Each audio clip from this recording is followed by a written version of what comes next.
everyone. I'm Rochelle Chernowski. This is Shell Point Today for the weekend of August 23rd, 24th, and 25th. On today's show, we show you how you can join the tone chimes. If you can count to 4, then you can make beautiful music. But first, you know what Friday means? It's Marketplace Day. Beat the heat by taking a shady stroll under the canopy of the island's administration courtyard and get some really great deals on homegrown produce and other local items for sale. The Shell Point Marketplace is open from 8:30 to 11:30 a.m. on the island. And then next week, the Tone Chimes group returns to regular practice on Monday afternoons. What is a tone chime, you ask? It's a collection of metal bars that creates a collective harmonic tone, much like a handbell, but it's far easier to play and also easier to follow the music. It's been said that if you can count to 4, then you can learn how to play a tone chime. Earlier this year, the tone chimes entertained at the Resident Activity Center.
Anyone can play a tone chime and make beautiful music together. Why don't you give it a try? They begin meeting on Monday at 1:15 p.m. in the Osprey Room on the island. All are welcome. We are replaying some of this week's best stories from Shell Point TV, but before we do that, let's cover all of this weekend's happenings, menus, and church news. Welcome to the Happenings segment of Shell Point TV. I'm Suzanne Zavada, and I'm here with Bev Chanley for your weekend edition to go over everything happening Friday, Saturday, and Sunday. Let's start off with Friday at 8:15 when the Stamp Ministry will be meeting in the Stamp Room on the island. From 8:30 to 11:30, the Marketplace will be in the Administration Courtyard on the island. At 9 o'clock, we have Round Robin Men's Doubles Tennis meeting out at the tennis courts at the Woodlands. At 10 o'clock, we have Canasta in the Game Room at the Woodlands. And 10:15, we have Inquiring Minds in the Osprey Room on the island. Moving to the afternoon, we start off at 12:30 with Mixed Progressive Bridge in the Game Room at the Woodlands. At 1:15, we have Table Tennis in the Tarpon Room on the island, and we also have the Quilters in the Osprey Room on the island. At 1:30, the Vespers will be in the Community Room of the Arbor. At 2 o'clock, Euchre will take place in the Sable Room at the Woodlands. At 2:45, the Vespers will be meeting in the Community Room of King's Crown. And at 6:45, we have Game Night in the Resident Activity Center on the island. Now let's go to Bev for Saturday. Suzanne, we're going to start out Saturday morning at 8 o'clock. We have Round Robin Men's Doubles Tennis going on at the Woodlands Tennis Courts. At 9:45, you'll find Duplicate Bridge. That'll be played in the Manatee Room on the island. 10:15 is the time the Model Yacht Sailing Club will be down at the Woodland Commons Lake sailing their boats. 1 o'clock, we have chess in the Library Lounge of the Resident Activities Center. Table tennis will be set up all weekend in the Tarpon Room beginning at 1:15 on Saturday. At 3:15, it's time for basic line dancing in the Health Club. And then we go to 6:30 where Duplicate Bridge will be played in the Manatee Room on the island. That's the Saturday lineup, and here is Suzanne with your Sunday activities. At 9 o'clock, we'll have Christian Life Studies in the game room at the Woodlands. And then at 9:15, we'll have Christian Life Studies in the Village Church on the island. At 10:15, we have morning worship in the Village Church, and it'll also be broadcast live on Shell Point TV, Channel 12. At 2 o'clock, the Mixed Golf League will be out of the Shell Point Golf Club. And at 2:30, we have the Sunday matinee, Notorious, a 1945 film, in the Grand Cypress Room at the Woodlands. Our last activity for the weekend is 6:15, the evening service in the Village Church on the island. We hope you enjoy your weekend, and we look forward to seeing you back here on Monday. Menus for your weekend. In the Island Cafe for lunch on Friday, there's a turkey Reuben with fries for $6.95. The dinner special is Chef's Choice for $7.95. Dinner specials in the Palm Grill on Friday are lamb chops for $20.95 or veal marsala for $15.95. In the Island Cafe for lunch on Saturday, enjoy a Philly cheesesteak with chips for $6.95. The dinner special is stuffed cabbage with rice pilaf and mixed vegetables for $7.95. Dinner specials in the Palm Grill on Saturday are prime rib for $18.95 or grilled swordfish for $15.95. On Sunday, the Crystal Room features its Sunday brunch for $17.50. In the Island Cafe for lunch, enjoy a bacon, egg, and cheese English muffin with fruit for $6.95. The dinner special is Chef's Choice for $7.95. And the Palm Grill is closed on Sundays. All menus are available 24 hours a day at www.shellpoint.net. It's a real joy to welcome you once again to Village Church Connections. Thank you for joining us. I'm here with our pastor, Pastor Andy Hawkins. And Andy, we are looking forward to the weekend. Absolutely. It's always a highlight of my week. I hope it is for you as well. It is. I believe it really is for many of our people. And I know this week is a little bit special because after a hiatus, our choir will be back. That's right. I'm sure they're chomping at the bit. They've got a renovated choir rehearsal space, right. And they're back in action now, and it's exciting to see their opportunity to sing finally.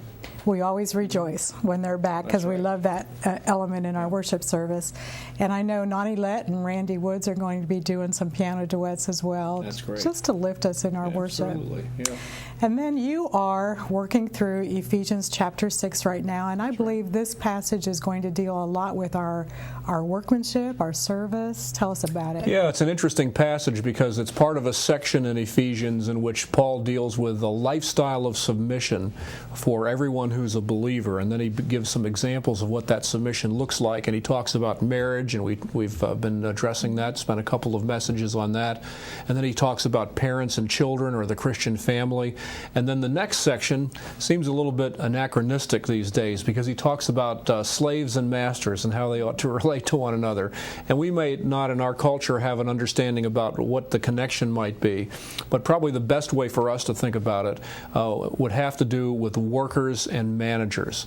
People who are doing various tasks in the context of their economic lives, the workplace environment, who are in fact answering to an authority figure, a boss, a manager, those kinds of people, and how they ought to relate to one another. And it's kind of an interesting way of looking at how you can establish a workplace environment that really is redemptive in nature. Very good. And then Sunday night, you are still talking through the life and work of Noah. That's right. And where are we this week? We're sitting in the ark. Okay. The water has risen, and the ark is floating, and it floats for about 150 days. And so one of the things we'll consider is what do you do when you have nothing but time on your hands and you're wondering what to do next?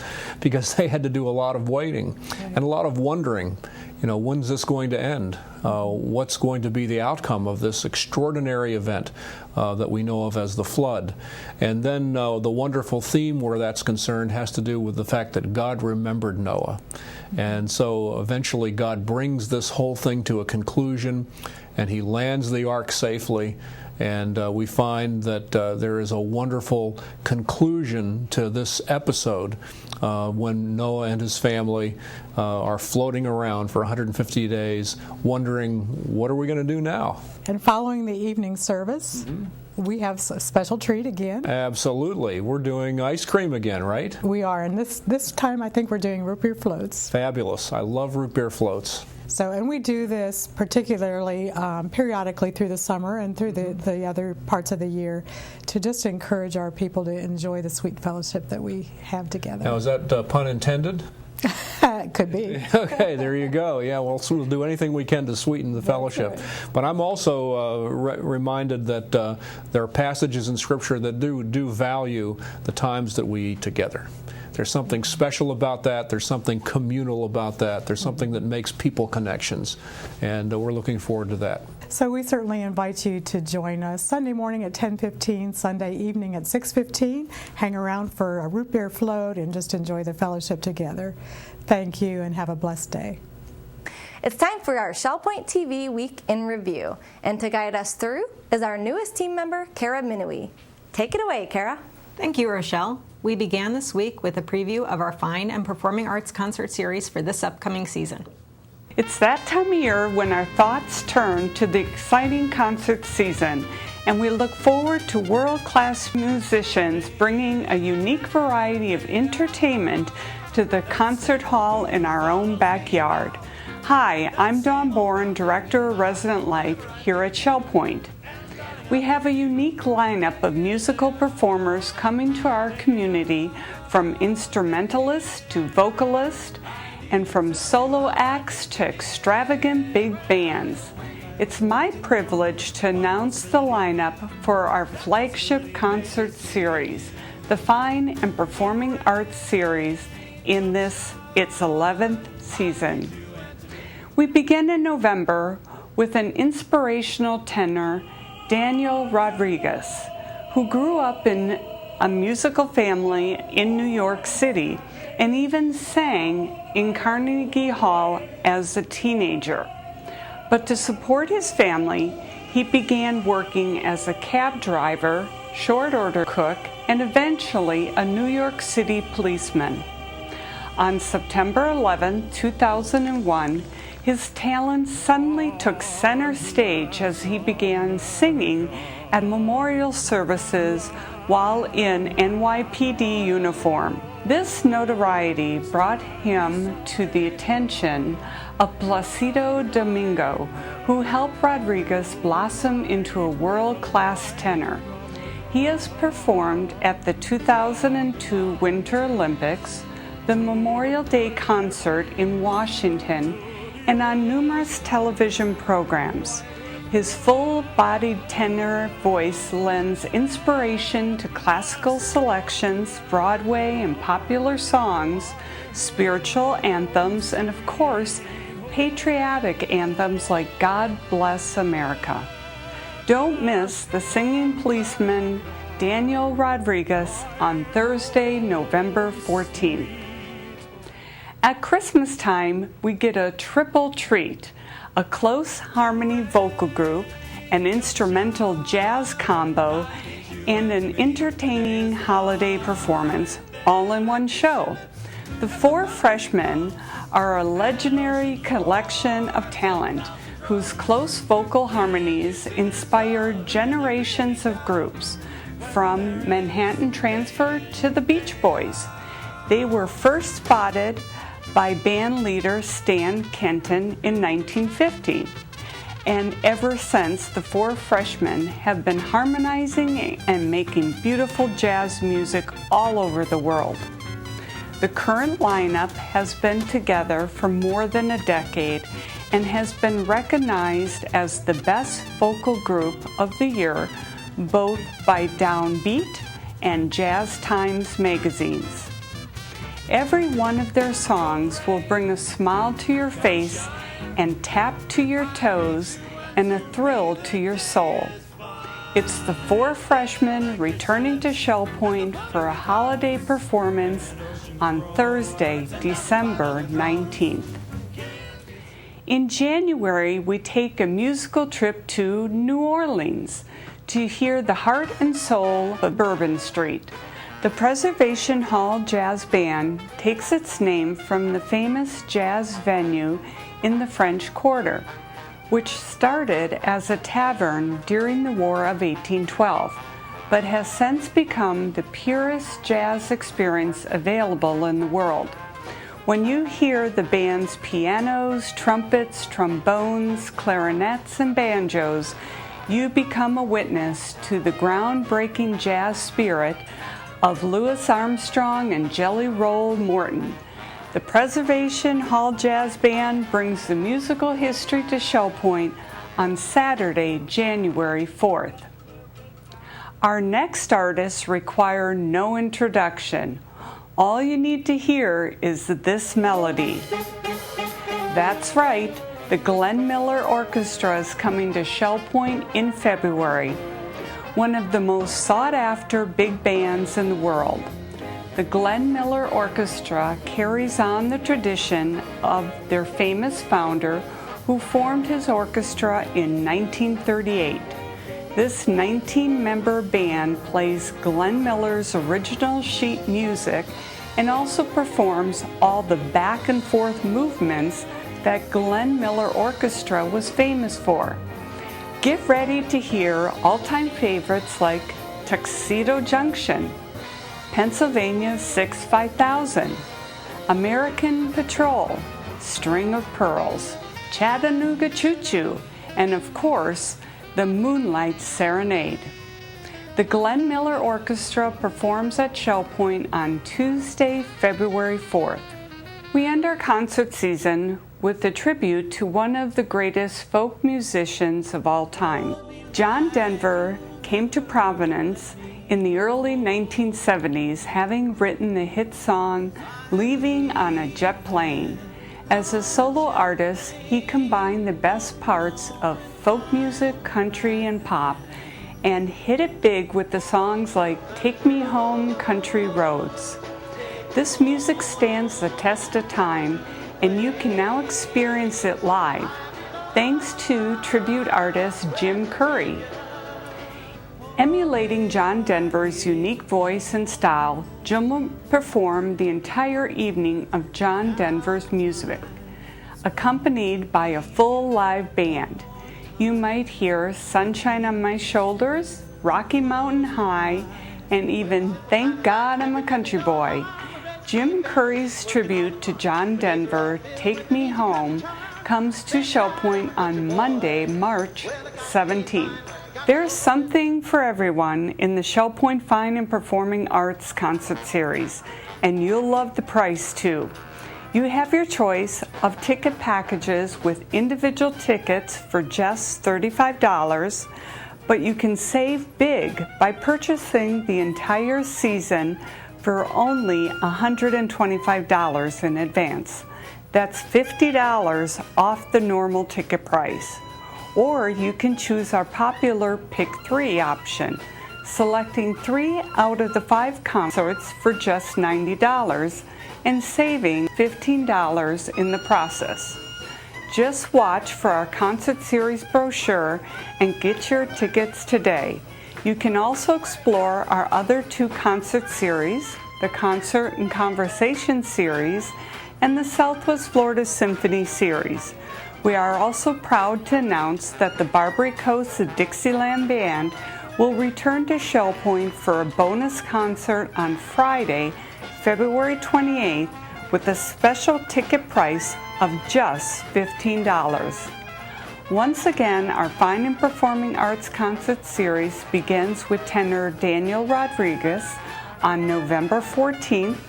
The 4 freshmen harmonize on December 19th. The Preservation Hall Jazz Band performs on January 4th.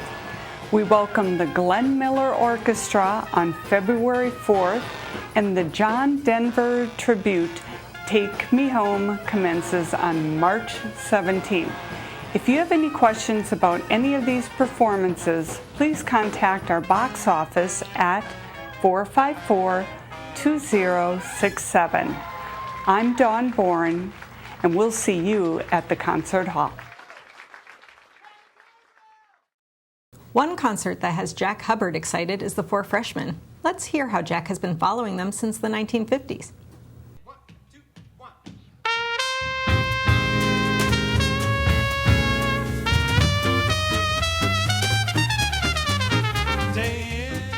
Well, the first time that I heard them was in Shreveport, Louisiana in 1954. And I thought the sound was just out of this world, and I've been following them ever since. They first formed when they were at Butler University, and they got together, two of them originally, then they added a cousin, then the fourth one a little later, and they called them the Four Freshmen because they were freshmen in college. In the next 5 years, they cranked out 12 LP albums. That's a lot. And they were the equivalent like of Elvis Presley back in those days. They were extremely popular. Well, I think they've achieved the best you can in harmony, really. They have a unique sound. They were the first vocal group, four guys, or four of any kind, who accompanied themselves with their own musical instruments, which really went over big. All of them are excellent players. This particular group has been with them for over 10 years, and the drummer's been with them 19. But from their beginning, over 50 years ago, they've had 17 different groups and 25 different individuals during all these many years. This group is as good or better than the original group. Come shine, I meet you, and to me the day is fine. And they have a convention every year in a different city. And 2 years ago, Karen and I went to Atlanta, and that was quite a treat. I think anybody that misses this program will miss a real treat. And I think we're very fortunate to get someone of that caliber here. So I would urge people to buy their tickets now. They are really going to get a wonderful show. You're not going to hear a better group than this. Dick and Eleanor Pease served in Japan as missionaries and educators, and they use those skills today serving in a local Chinese church. I became a Christian when I was 11, and then I really dedicated my life to the Lord. We grew up in a church that was very missions focused, and so we were challenged all the time from the time we were teenagers to consider the possibility of going overseas as missionaries. And so we wound up going to Japan. And so we were missionaries in Japan for 24 years.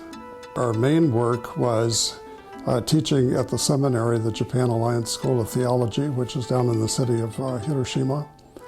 And then we also did church planting in the city of Nagoya, and that was probably one of the most rewarding ministries that we had. I worked with women. I also taught at the seminary, and I developed English language programs for Japanese who are English teachers, and our mission did that for a few years. One of the things that's interesting in ministry is to look back and see how the Lord uses all of the things that you've done in the past to sort of prepare you for the next step in ministry. And so we're working with the Chinese Alliance Church here in Fort Myer, and we are the youth directors. We talked about it and prayed about it and decided that that's what we wanted to do, and I think that makes me the oldest youth pastor in the entire Christian and Missionary Alliance. We're really enjoying it. We have about 15 to 20 young people that we meet with each Sunday, and they're really a sharp bunch of kids. We enjoy being with them, and we actually team teach. We do small groups. They really enjoy that. And then sometimes we just have open discussion. And when they get excited about a topic, they just really all talk at the same time. And it kind of is exciting to us to see them involved in the topic. Because my background is teaching English to speakers of other languages, I'm working with a young gal who came from China mainland, and she has had struggles with learning English, and I thought she needs to be talking with teenagers. It's amazing how this young woman has increased her vocabulary and her ability to speak in English, and it's really happening because the young girls have served as my assistant teachers. One of the things that is very interesting to us is the cultural differences between Chinese that were born and raised in mainland China versus Chinese that have come from Hong Kong or Taiwan or Singapore or Malaysia or other countries. How difficult it is for Chinese from mainland China to really understand the fact that there is a God. They've come from an atheistic, communistic background. And so the very idea of God is very, very foreign to them and very new to them. So that takes a while to process all of that. And even after they become Christians, they have a whole different set of issues to work through in their own hearts and minds. And that's kind of a challenging thing, but it's really a rewarding thing to also see how they really develop spiritually and how God works in their lives. As missionaries, we often talk about the fact that missionary kids who were born or raised in another country and have American parents there, they're not African or they're not Japanese and they're not Americans like their parents, but they're somewhere in between, and they call those third culture kids. And so these Chinese young people are, for the most part, like third culture kids. They're Chinese, but they're not at all like Chinese back in mainland China. And they don't exactly fit into the American culture, so they're somewhere in between. And that's interesting to watch, and it's also a challenge to work with them. And I think because of our background, maybe we're able to help them work through some of those issues. We have some amazing classical musicians performing at our Concert and Conversation series this season. Let's learn more. We love to put on a good show here at Shell Point, but for those of us who truly appreciate good music, there's nothing like an intimate classical performance from some of the best instrumentalists in the world. Hi, I'm Dawn Bourne, Director of Resident Life here at Shell Point. We are proud to announce the return of our Concert and Conversation series as part of our ongoing concert lineup. The Concert and Conversation series brings world-class musicians to the Grand Cypress Room at the Woodlands, allowing you to get up close and personal with their expert performances. Your ticket also includes dessert and mingling with the artists afterwards. It's a unique atmosphere, and we've got 4 unique performances to match this season. We began our series with a group formed right nearby in Naples. The Ars Nova String Trio features violin, viola, and cello, performers of the highest caliber who have played at Carnegie Hall, the Kennedy Center, and other venues around the world. Their skill brought them together as part of the Naples Philharmonic, and now they have struck out on their own, playing the finest string music ever composed. Come hear the Ars Nova String Trio on Thursday, November 21st. In January, we hear from an instrument that doesn't often get the spotlight, the bassoon. We're pleased to welcome Shelley Monroe Wong, who has degrees from both the Eastman and Yale Schools of Music. As a part of chamber groups and orchestras, she plays the bassoon and its very large and deep cousin, the contrabassoon. Shelley enjoys performing contemporary works alongside the classics, so don't miss her performance on Thursday, January 30th. Our next group is the Washington Saxophone Quartet, whose music is more famous than you might realize.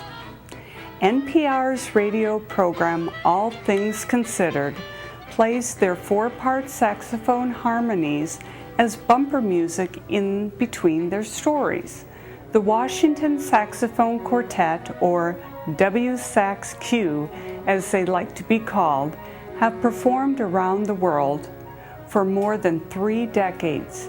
Utilizing different octaves of saxophones, their 4-part sound can evoke everything from strong brass band to fancy jazz group.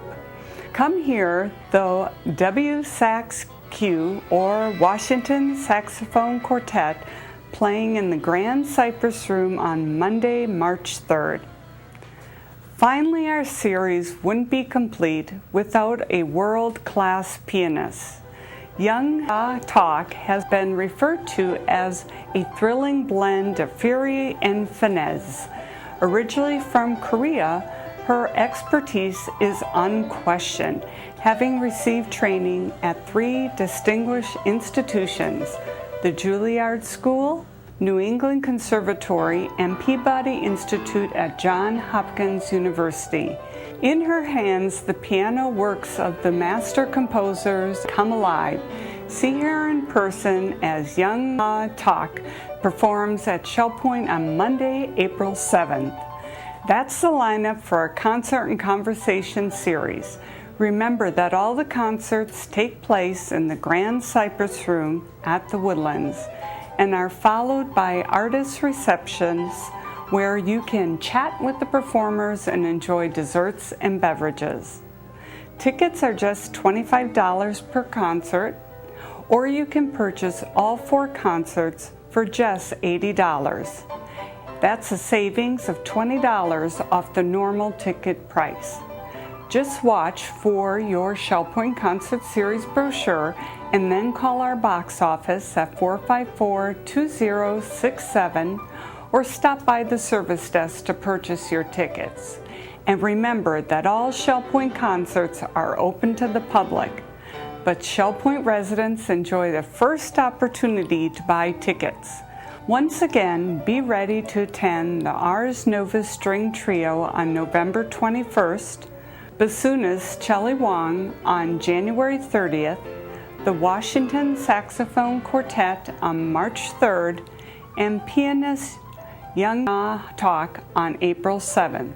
We look forward to thrilling concerts and fascinating conversations during this performance season. I'm Dawn Bourne.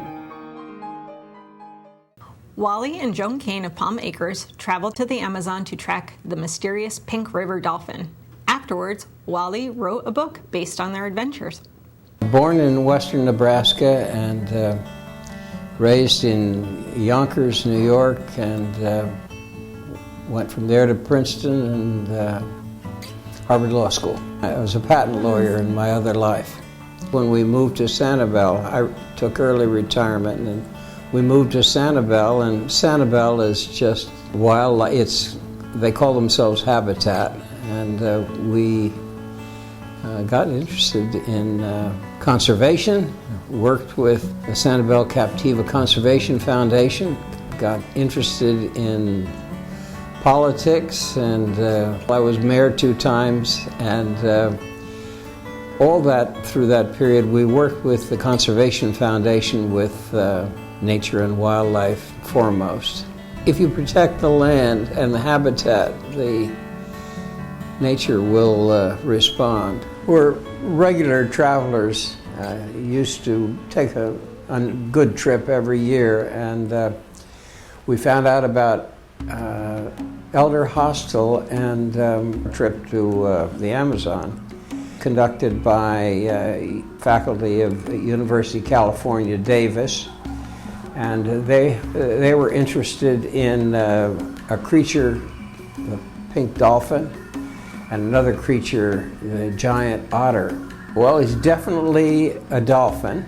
He looks something like the dolphins that we see in our canals, except that he's as pink as bubble gum, and he has a long snout and inhabits South American waters.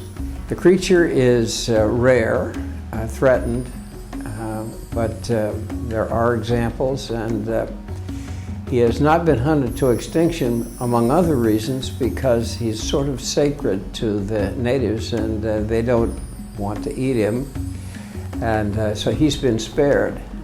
And he's a startling color, acts like these dolphins, feeds in rivers and lakes.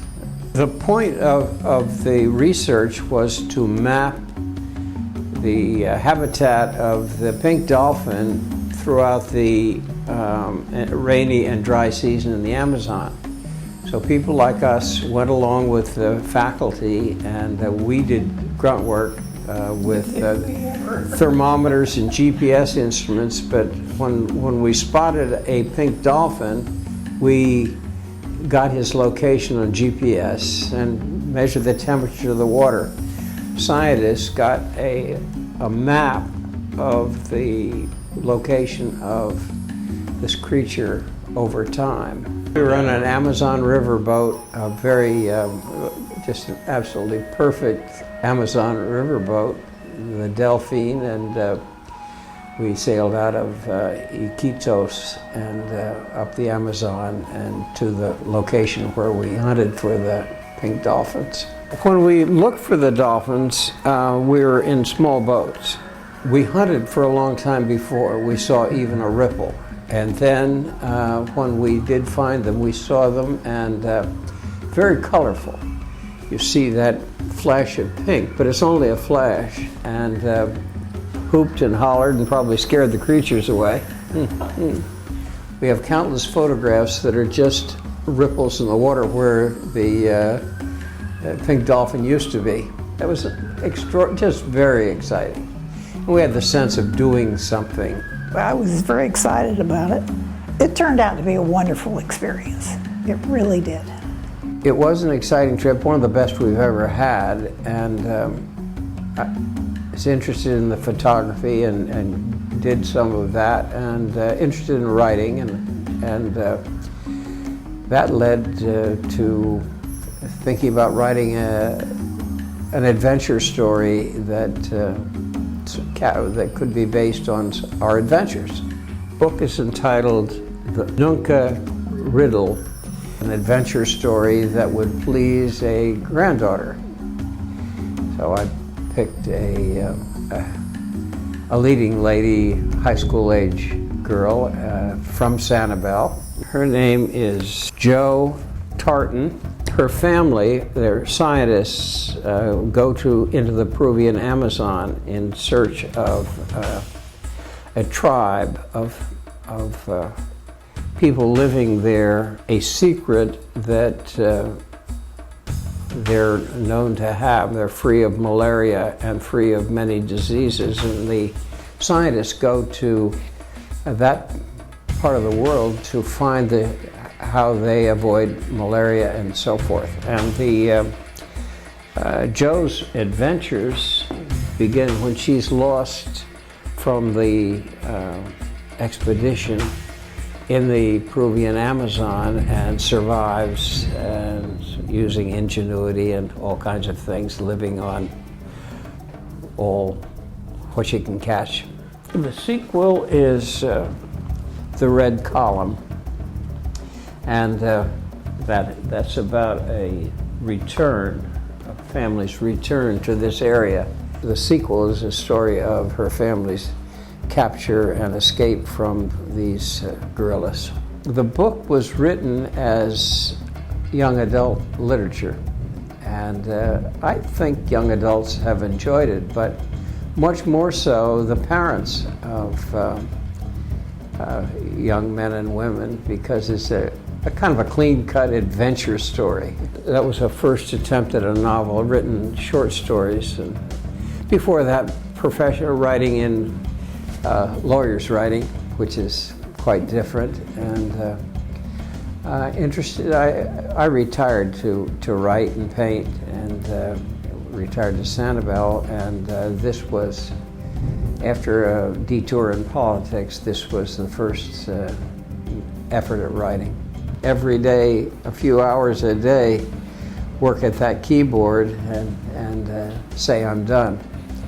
I found out since you're never done. Yeah. The Southwest Florida Symphony is coming to Shell Point 3 times in the upcoming season. Let's find out more.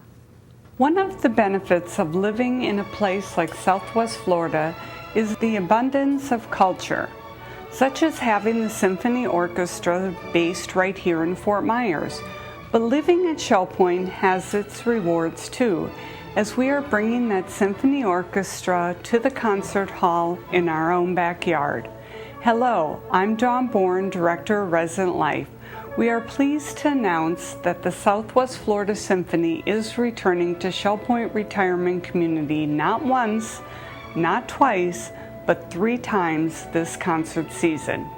Each performance highlights a different set of classical master works, and one performance is a much requested holiday pops concert. It all starts in December as we get to experience the sounds of the season, as played by the Southwest Florida Symphony Orchestra. Enjoy all your holiday favorites played with the excitement and joy of a child at Christmas time. As the bells ring and the horns blow, you might even see a certain jolly old St. Nicholas on this magical night. The Holiday Pops concert takes place at Shell Point on the evening of Monday, December 16th. And then in January, we turn our attention to one of the great all-time composers, Wolfgang Amadeus Mozart. This concert includes a multimedia presentation telling the story of how the Jupiter Symphony came to life. Towards the end of his short but brilliant life, Mozart was broke, ignored by his formerly adored public, and mourning the death of his daughter. It is said that Mozart's final symphony sums up an era, but more than that, it is a glimpse into the intimate life of his childlike genius. The Jupiter Symphony holds the key that unlocks the miracle of Mozart. Experience the sights and sounds of Mozart on Thursday, January 23rd. March brings us another Discovery program focusing on a romantic master composer, Felix Mendelssohn. The symphony calls this program their Mendelssohn Marathon and includes 2 of his Scottish-inspired works, the symphonic poem Fingal's Cave and the evergreen Scottish Symphony. In the fair Melusina Overture, mysterious waters, sprites, and ancient curses abound, and twilight becomes magical with its most famous of works, the Overture to Midsummer Night's Dream. Join us for a Mendelssohn Marathon on Tuesday, March 25th. That's 3 opportunities to see top-flight symphony orchestras just steps from your home here at Shell Point. One note about the tickets for the symphony: the pricing structure is slightly different, so pay close attention. The Mozart and Mendelssohn programs are available for $20 a ticket, or you can save money by buying both performances for just $32.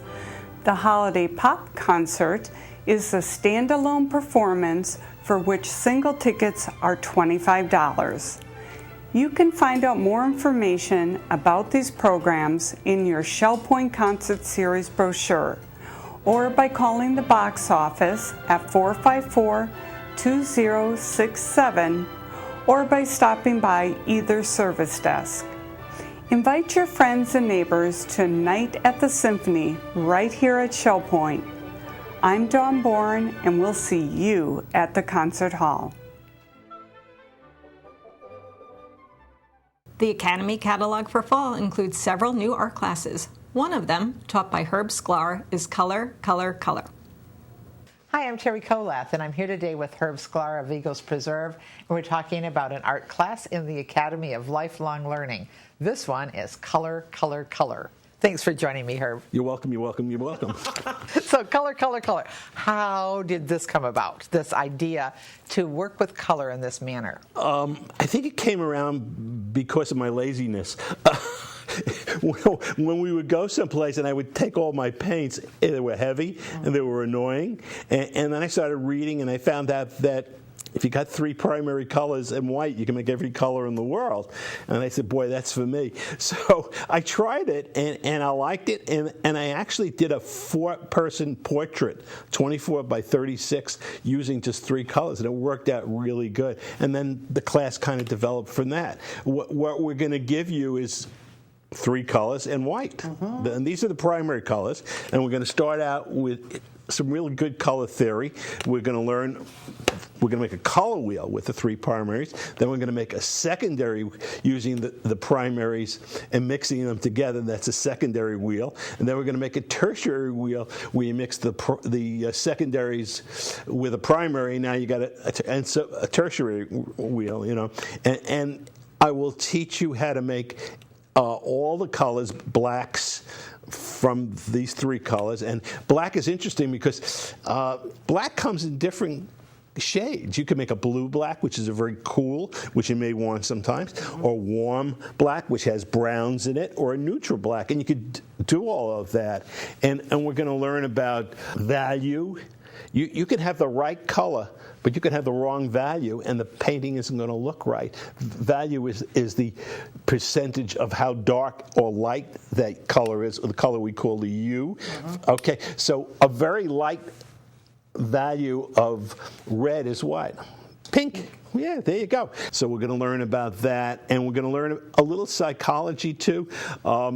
Nothing. Did you ever hear the expression, "Boy, that painting's got a lot of pop to it"? Yes. Okay. Well, it has pop for 2 reasons. It has light values and dark values and middle range. And if you don't do the light and the dark, it's not going to have a full contrast, and it's going to be very flat. Okay. And the other thing that gives it that pop is warm against cool. So we're going to learn about which is warm colors, which cool color. And when you put warm color against a cool color, you get almost a 3-dimensional feeling to it. So all the psychology, and that's going to take us about 3 weeks into the class.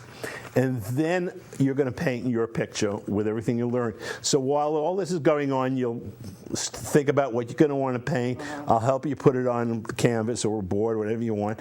And then you're going to use this technique while I'm there. And I'm there, and Karen's there, who is wonderful, and she'll be able to help. And so you'll have a lot of attention, and you'll paint your first picture. So when you leave the class, you'll be an expert. At least you'll understand color more. Hopefully. And appreciate these warms and the color pop and the values. And when you want to go out and paint someplace, just take 4 tubes of paint. So we encourage you, if you're interested in color and learning more about it, to take Color, Color, Color with Herb Sklar and Karen Hubbard helping. And it's going to be every Wednesday beginning September 11th into the middle of October. And sign up is required. Recently, a local painting group called the Plein Air Painters used Shell Point as their inspiration. Here's what it looked like. This is the Lee Plein Air. We're artists that paint outdoors. Plein air means painting outside. And that's what we do. Well, everybody was excited to come here because there's a lot to see, and I've always liked this particular. I've painted this area a couple of times already in the past couple of years, and I think it's really pretty in here. I have been a member of Fort Myers Beach Art Association for about 8 years, and some of our people knew a few of the people with the Florida Plein Air and invited me to come, and then I met Velda and I met Suzanne, and I've painted with them about 3 different times this summer. I am the infamous Velda, who is the coordinator of this nice plein air painting group. This is my first time to visit Shell Point. We came today because one of your residents, Suzanne Bennett, invited us out to paint at Shell Point. We paint all over the county, so we get to see some beautiful sights everywhere, and she said we've got beautiful landscaping at Shell Point. There are views of marinas and beautiful trees and canals and orchids and pretty much anything that anyone would want to paint outdoors. And so I took her up on the offer, and here we are. She was absolutely accurate. It's beautiful. We have some painters spread out all over the area. Several of us are tucked underneath these nice Cuban laurel trees on the canal. We have a couple of other people who are out at the point painting down the river. So I think that everyone's enjoying the location. One gentleman has even pulled a couple of orchids out of the orchid house and has set up a little still life in plein air, so he's enjoying the view as well. So peaceful out here, and that's why we're here. We enjoy it. My goal for today is to enjoy the day, enjoy the morning by painting outside, plein air. I've cruised by on a boat ride. And I was impressed then, you know. And the manatees and things hanging around. Beautiful. It's a beautiful place. I've been here, and it's a beautiful place. It is a beautiful place. Well, I'm going to paint a little bit of the orchid house, and there's a palm tree over there, and the lights and the reflections of the water.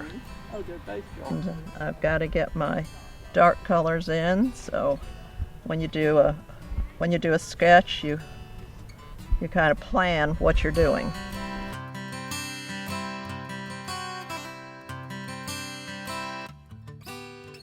Your orchid keeper lady, Helen, I think. She was almost embarrassed because it's not season for orchids right now, and you have such a meager amount of species to choose from, and I was dazzled by it myself. You know, it was great. It took me. The hardest part was picking out which orchids I wanted, even out of what's not supposed to be the season. The reason I'm here is because one of my friends who went to the painting course with me and with them, and so he said, "Would you like to join us?" And so I said, "Okay." I come, and so that's why I'm here today. I'm painting these mangrove trees just over here. I like the shapes of the branches and the prop roots, and the reflections in the water are just fabulous. This is oil, so what I'm doing here is just basically covering the canvas abstractly, catching the darks, and here will be the water line with the prop roots and such. This is the beginning of where the tree trunks would be, and this is the darker area is the water, and I will be laying with oils. You build dark to light, so you lay in the dark backgrounds and then build the lights on top of it. Well, specifically, I'm trying to get the values right. The lightest part is that fence, then it's the concrete, and then the cloud, then the sky, then the reflection on the water, and then it gradually gets darker. Once I get the values in, then I'll work on some shapes and some details. Kind of like the panoramas usually. So we just have a variety of people. We have people doing pastels. So we have people. It's inspiring to paint out with these different artists because it gives you an idea of what you can do in a painting. So I like painting with acrylic paint. With acrylic, not subtle, just keeping it subtle. Which is not really my style. I am not subtle in my art, but I want to do a nice job for these. I only use pastels, and I have done that for the last 7 years. I like them because they're like drawing, and I like to draw.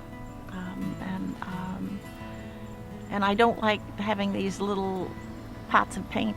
I like having little sticks. It's a real personal thing. I never thought I would like it until I tried it, and then I really like it. What I'm doing here is just kind of laying in the background colors for the water, and I want to get a little more blue in there for the lighter shades, so I'm just kind of mixing some more blue in my other puddle of green colors with a little bit of my medium, which is just an odorless turpentine, and just kind of washing it in similar to a watercolor, just to kind of get the canvas colored and catch the lights and darks.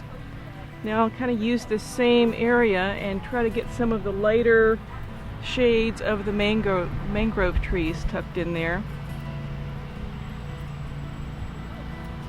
And the good thing about this technique is it's a very thin wash, and it's just turpentine, which dries very fast, so I can come back and paint on top of this very quickly, which is a problem with some oil techniques when the paint is very thick.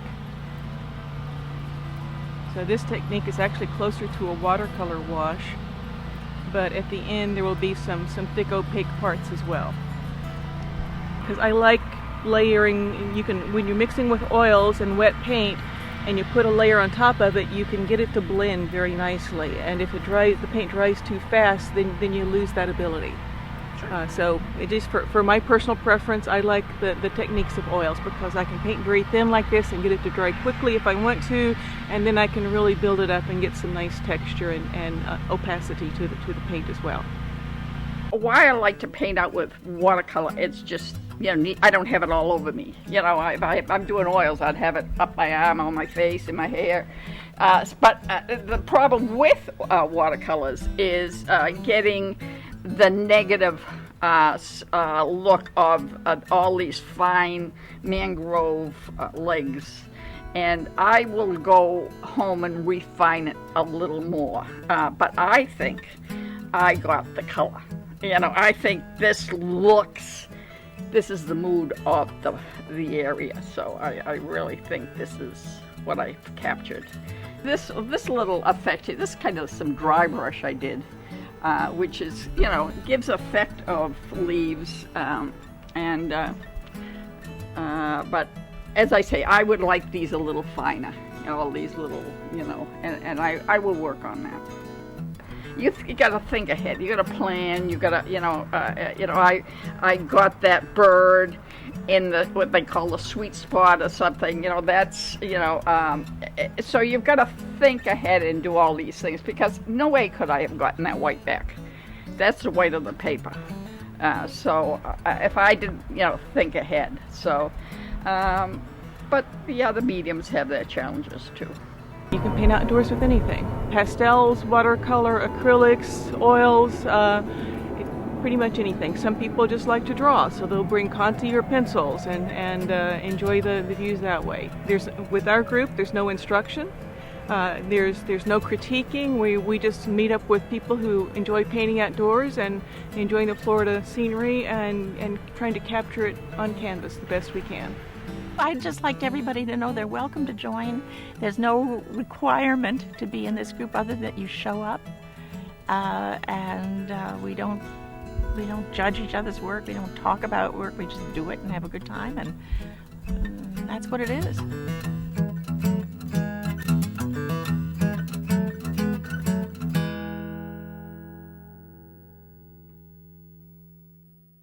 We're glad you joined us for today's show. Tune in next week for more stories and news from around your community. Until then, this is Shell Point Today for the weekend of August 23rd, 24th, and 25th. I'm Rochelle Chernowski. And I'm Kara Minui. From all of us here at Shell Point TV, we hope you have a great weekend and we'll see you again on Monday.